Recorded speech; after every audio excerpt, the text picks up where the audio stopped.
بسم الله الرحمن الرحيم فارض ولا بكر عوال بين ذلك فافعلوا ما تؤمرون.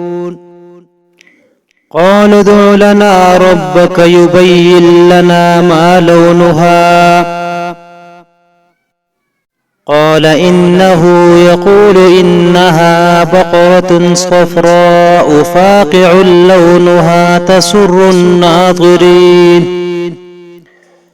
قالوا ادع لنا ربك يبين لنا ما هي إن البقرة شابه علينا وإنا إن شاء الله لمهتدون. قال إنه يقول إنها بقرة لا ذلول تثير الأرض ولا تسقي الحرث مسلمة لا شية فيها. قالوا الآن جئت بالحق فذبحوها وما كادوا يفعلون. وإذ قتلتم نفسا فادارأتم فيها والله مخرج ما كنتم تكتمون.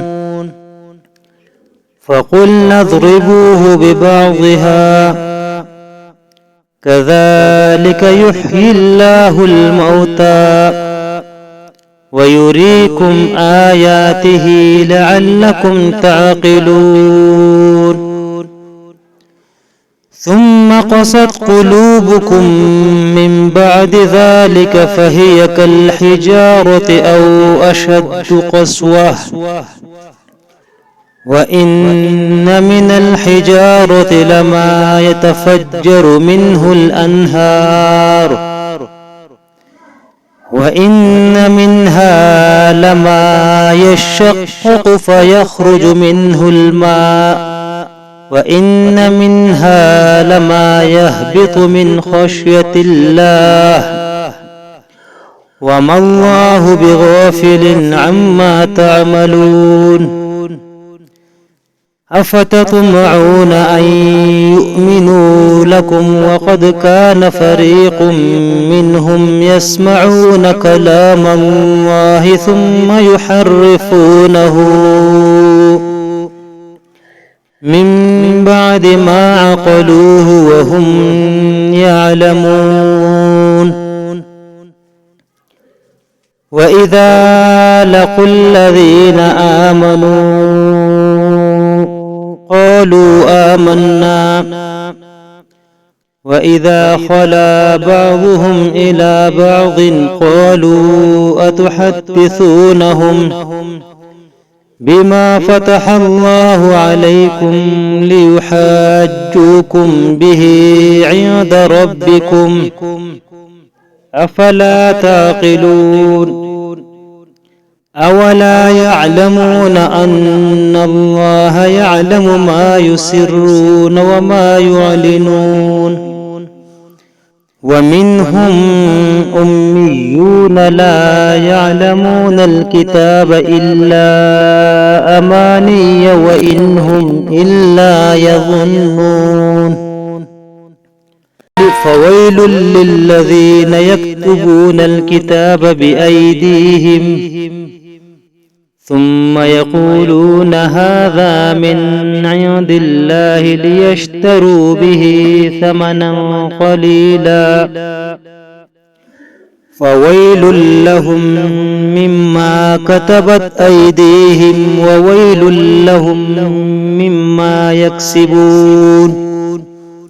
وقالوا لن تمسنا النار إلا أياما معدودة قل أتخذتم عند الله عهدا فلن يخلف الله عهده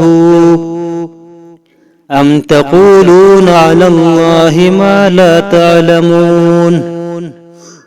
بلى من كسب سيئة وأحاطت به خطيئته فأولئك أصحاب النار هم فيها خالدون. والذين آمنوا وعملوا الصالحات أولئك أصحاب الجنة هم فيها خالدون. وإذ أخذنا ميثاق بني إسرائيل لا تعبدون إلا الله وبالوالدين إحسانا وذي القربى واليتامى والمساكين